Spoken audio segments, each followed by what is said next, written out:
Bonjour, shalom, salam alaikum. Les policiers n'en peuvent plus. Oui. Les pompiers n'en peuvent plus. Oui. Les infirmiers n'en peuvent plus. Oui. Oui. Vous croyez qu'on va vous dire quoi?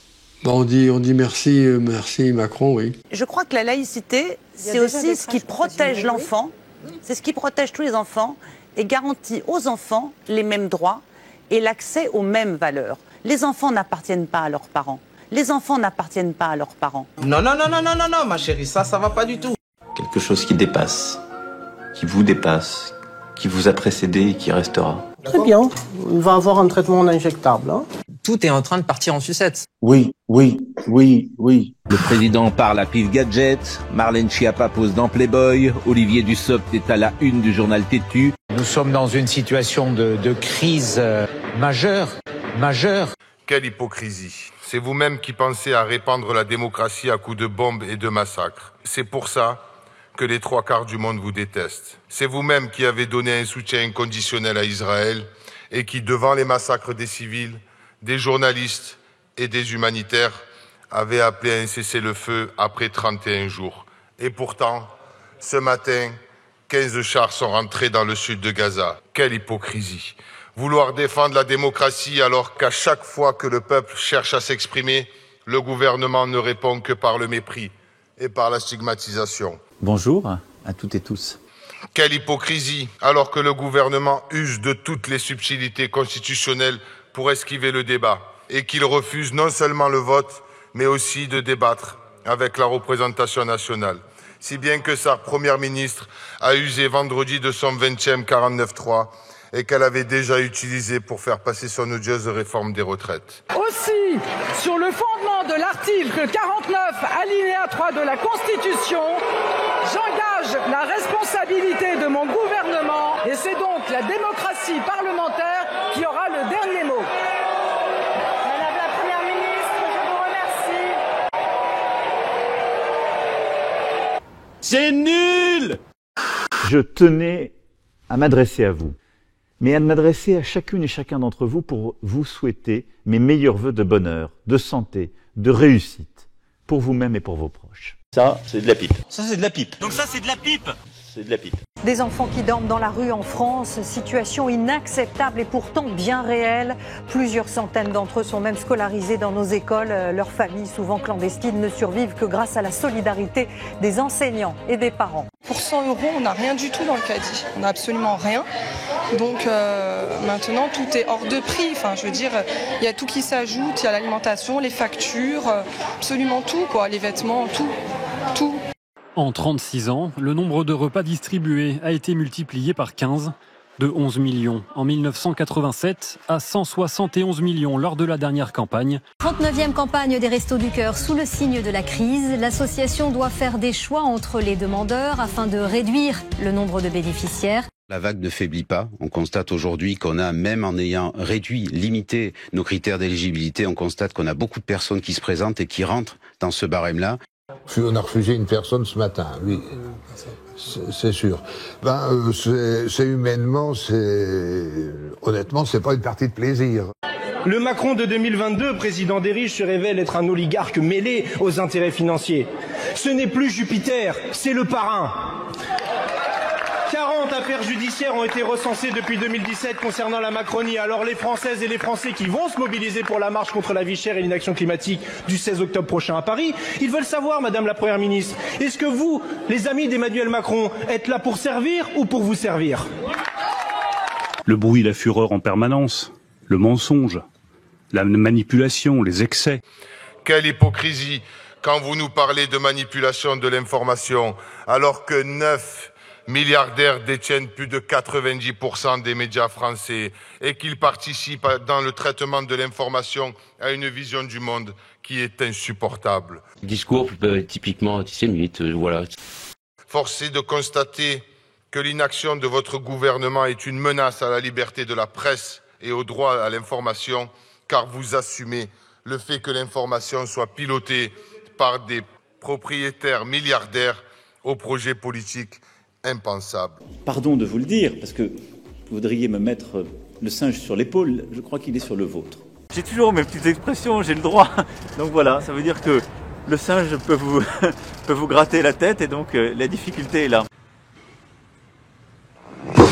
Quelle hypocrisie. Quand vous nous parlez de listes de personnes, de groupes impliqués dans des actes de terrorisme, alors que l'extrême droite marche dans les rues de France, que plus de 1300 militants d'ultra-droite sont désormais fichés S, que 13 attentats d'ultra-droite auraient été déjoués depuis 2017. Vous préférez, vous, ici, à l'Assemblée nationale, vous associer à la supercherie du Rassemblement national en votant main dans la main contre l'augmentation des petites retraites, contre le gel des loyers, contre le blocage des prix des produits de première nécessité et bien évidemment contre la taxation des yachts et des super profits. Et la liste est longue. Vous êtes tout simplement contre le peuple. Il est grand temps d'arrêter la machine infernale. Ce qui frappe quand on questionne les Français de toutes opinions politiques et quand on leur demande d'accoler un adjectif à Emmanuel Macron, ils disent « il est méprisant, il ne sait pas nous parler et il nous prend de haut ». Il n'a pas d'âme. Il peut être animé par des dieux comme Jupiter, par Vulcain. Il peut être animé par des choses étranges à l'intérieur. Il a la forme humaine. Il est un homme étrange, c'est-à-dire mal élevé, impoli, arrogant. Nosso comércio com vocês era de 2 bilhões de dólares no início do século, ano 2000. Com a China era 2 bilhões também. Hoje nós comercializamos com vocês 7 bilhões. E comercializamos com a China 120 bilhões. Vocês estão ficando irrelevantes para nós. É melhor vocês nos tratarem bem, porque senão nós vamos ligar o foda-se para vocês. E vão embora para o outro lado, tá certo? Porque vocês estão ficando irrelevantes.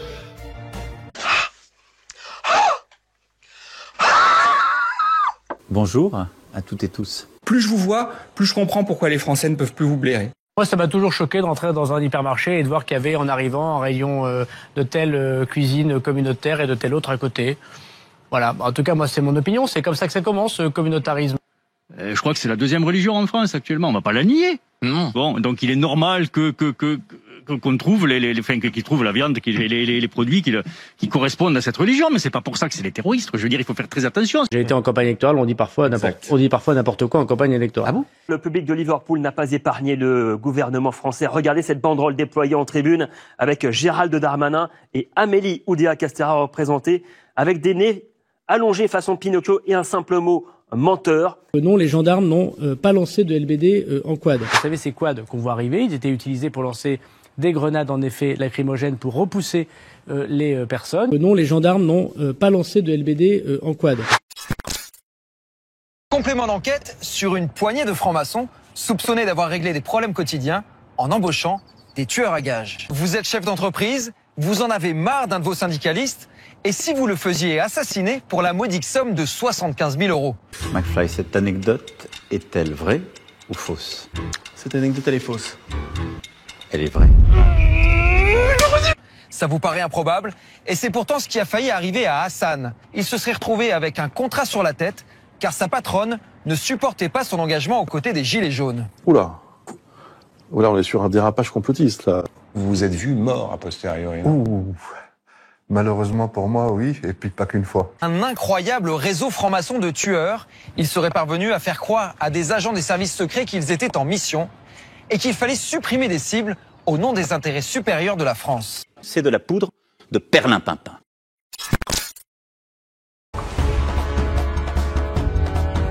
C'est ça, votre truc. Non, c'est ça, je vous demande. Si vous allez dérouler je vous demande, c'est parce qu'il vient de citer. Raciste comme d'habitude, raciste, etc. pourquoi raciste? Qui a parlé de race? Vous connaissez. Qui a parlé de race? Tous les jours. Qui a parlé de race? Attendez, non, stop, c'est très grave ce que vous dites.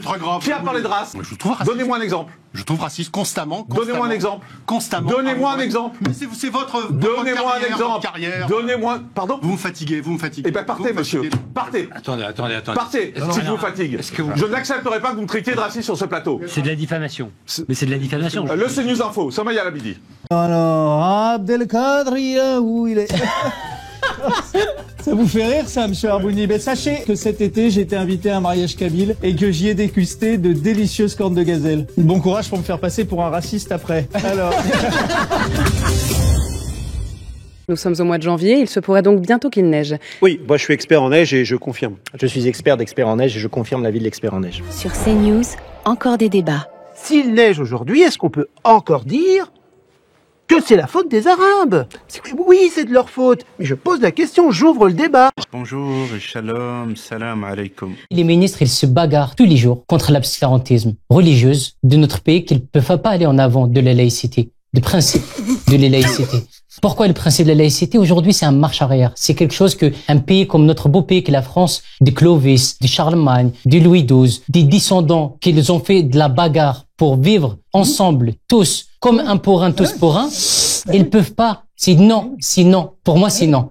Problème social, divorce, tout ça, à la fin, quand il cherche à se mettre, sa personnalité, il est où? Il est où? Est-ce qu'il est de Méditerranée?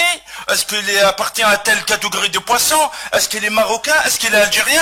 Est-ce qu'il est parisien? Les Français, c'est les girafes. C'est les girafes. Il y a plusieurs catégories de girafes dans la jungle. Il y a long cou, petit cou, moyen cou, oblique, des obliques. Et qui protège les girafes de la France? C'est rhinocéros. C'est rhinocéros. Il y a plusieurs rhinocéros. Petit corne, grand corne, moyen corne. Je sais pas, on est des maboules. Alors, est-ce qu'on sait pourquoi il y a plus de punaises de lit aujourd'hui?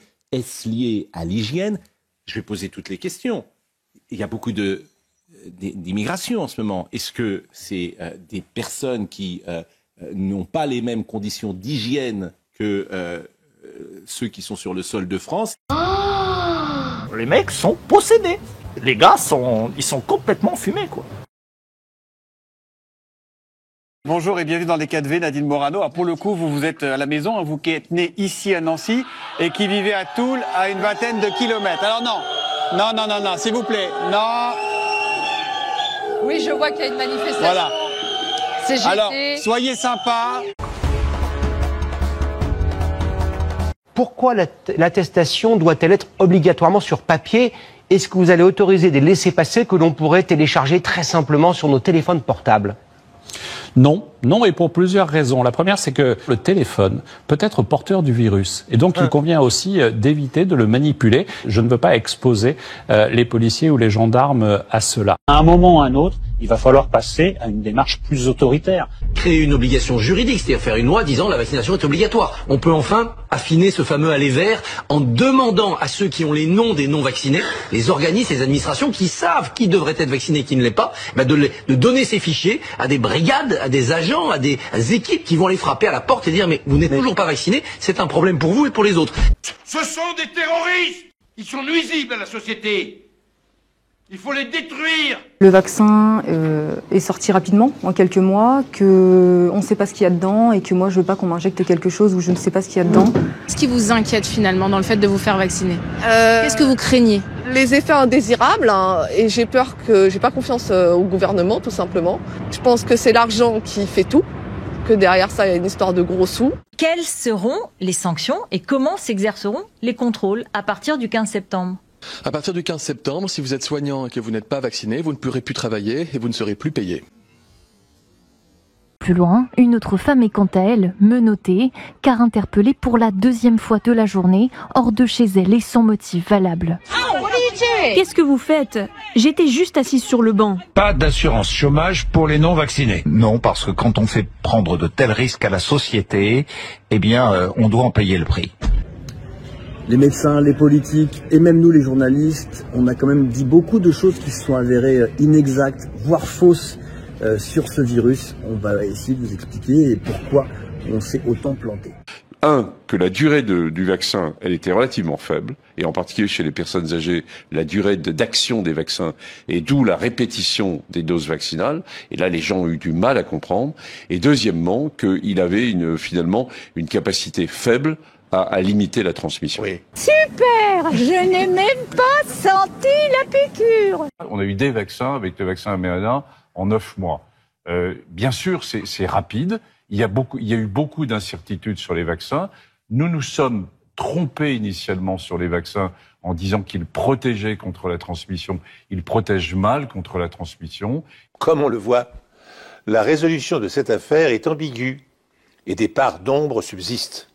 Sur l'ensemble du territoire métropolitain, le couvre-feu s'appliquera à compter de 18h à partir de ce samedi et pour au moins 15 jours. Métro, boulot et dodo, quoi, c'est tout. Mais je veux être parfaitement clair avec vous. Oui, papa! Si nous constatons dans les prochains jours une dégradation épidémique forte, nous serions conduits à décider sans délai d'un nouveau confinement. Nous avons décidé de durcir les sanctions contre ceux qui ne respectaient pas les règles. Le premier jour, c'était une amende de 38 €. Aujourd'hui, c'est une amende de 135 €. Elle peut être majorée à 375 €. Et en cas de récidive, elle peut être portée jusqu'à 1 500 €. C'est une honte. Les politiques qu'on a, c'est une honte. Les gens qui n'ont rien dit, c'est une honte. C'est une honte ce qu'on a fait aux infirmières, aux soignants, aux gens des hôpitaux, parce qu'ils voulaient pas avoir une piqûre, parce qu'ils avaient des doutes. On n'a plus de travail, aidez-nous. Vous avez plus de travail? Pourquoi obliger les soignants? Pardon, pourquoi obliger les soignants de se faire vacciner? Monsieur, vous savez très bien que ça fonctionne pas. Monsieur, comment on vit? Vous avez vu, on travaille bien, on fait des belles choses et on a besoin d'argent. Et je serai là au mois de mai. Des moyens dans les budgets. Il n'y a pas d'argent magique. Le budget des armées a été présenté aujourd'hui, 413 milliards d'euros entre 2024 et 2030. Il n'y a pas d'argent magique. Je voudrais que M. Macron il donne les moyens pour qu'il soigne mieux le coronavirus. Oula, on est sur un dérapage complotiste là. Le soleil vient de se lever, encore une belle journée, et il va bientôt arriver, la midi-corée. D'ici là, je vous souhaite de passer une très bonne nuit pleine de beaux rêves et vous dis à demain soir sur FR3. Connard! Oui, c'est insupportable! C'est insupportable! Il est la tienne, pauvre crétin, va! C'est moi qui avais raison, pauvre truc. Je sais, t'as toujours raison. Bon, non, mais en l'occurrence, franchement, excuse-moi, mais... Je sais pas, on est des maboules! Comment voulez-vous que les gens s'entendent? C'est tellement désolant. Bah oui. Si vous voulez, ce mélange de haine et de bêtises qui, aujourd'hui, a envahi l'espace public. Je dis quand, hein? Je dis quand, hein? Je dis quand, hein? Je dis quand, hein?